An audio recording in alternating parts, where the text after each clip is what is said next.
Hi guys, gagawa ako ng white Italian bread. Ayan, dito ko siya i-mix sa aking bread machine. Tapos mamaya i-bake natin siya sa ating convectional oven. Ayan, meron tayo ditong 1/4 cup water, 2 and 1/4 cup yeast, at 1/4 teaspoon sugar. Para pang ano lang siya guys, para pang proof lang siya ng yeast. Ayan, tapos iwan lang natin siya dyan. Meantime, i-mix na natin ang ating flour. So, kailangan natin ng 3 and 1/4 cup. Bread flour ang gamit ko dito guys. Ayan.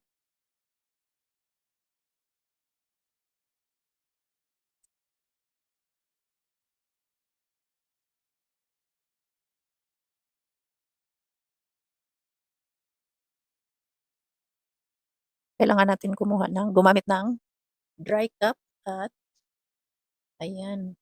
Tapos ilagay natin siya dito para i-sift natin siya. Yeah. Gusto ko 'pag nagbe-bake ako palaging naka-sift ang aking flour. Ayan.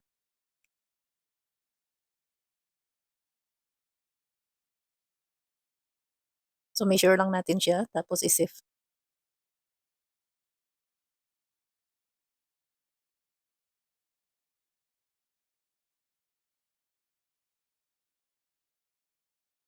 Ayan.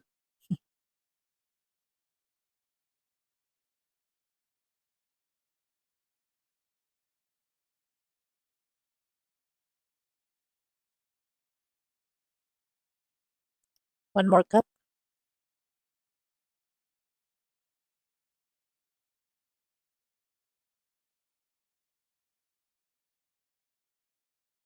Ayan. Tapos mag-add tayo ng 1 and 1/2 teaspoon na asin. Mix natin sa ating flour.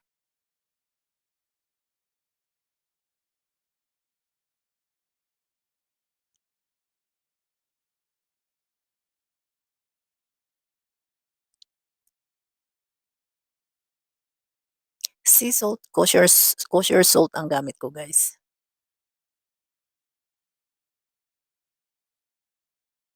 Ayan.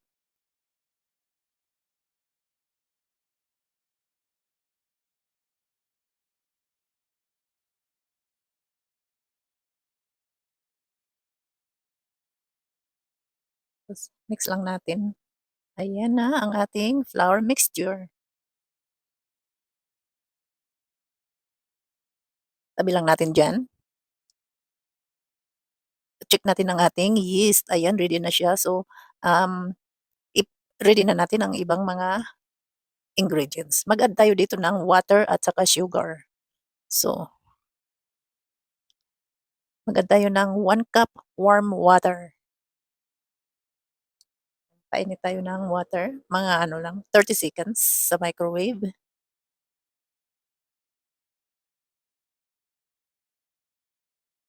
Ayan, tapos add natin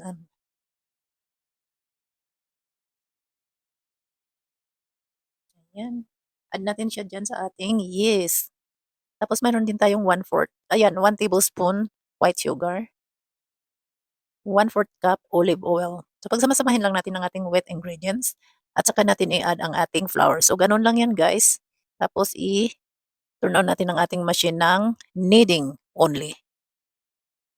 So magni-knead lang siya, 'pag natapos na mag-stop na 'yan siya tapos ilipat na natin sa ating loaf pan. So ganyan. Pinapa ko na ang machine habang nilalagay ko ang aking flour paunti-unti para mag-mix siya ng mabuti. Ayan.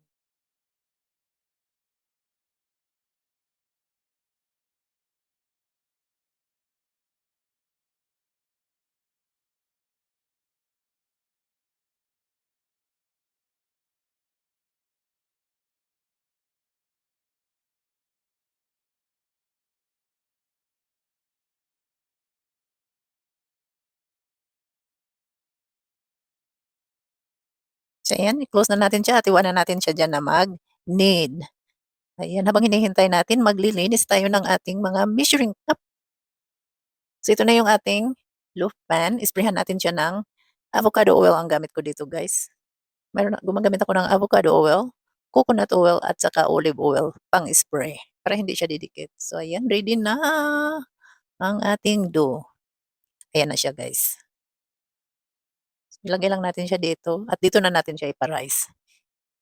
1 oras. Ayan.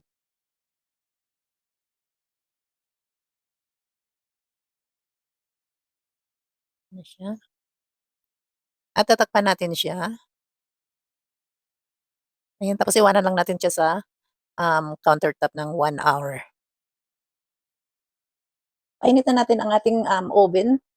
Lagay natin siya sa bake. Ayan. 325. Ayan, preheat. So ayan, naka-rise na ang ating dough. Ang ganda ng pagka-rise niya guys. Open sesame. Wow! Look at that. So i-ano natin siya ng egg whites. Brush natin siya ng egg white. Ayan.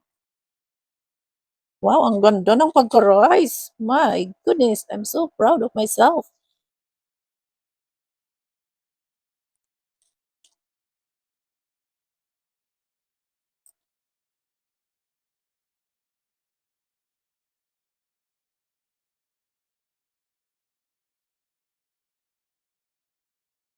Masarap ito pang sandwiches. Kasi summer na, cold sandwiches na tayo.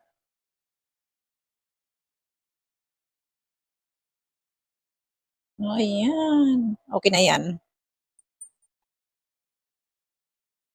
Ganda. So, ready for baking. So, ayan, ready na ang ating oven. Lagay na natin. Bake at 325 for 30 minutes.